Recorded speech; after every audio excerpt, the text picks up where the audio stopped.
Hello everyone. In this video, we will see how to find trending music for YouTube Shorts. So let's get into it. First of all, let's navigate to the YouTube app on your phone and tap on the icon to launch it.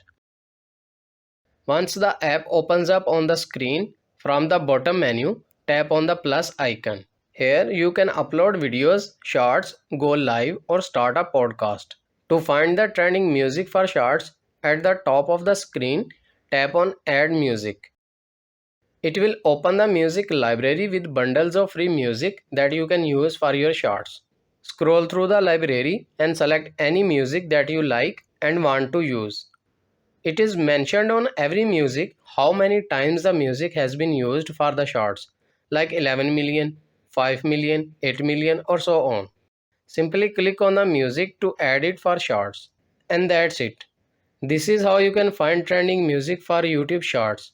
I hope this video is helpful for you. For more information, please subscribe our YouTube channel and thank you for watching.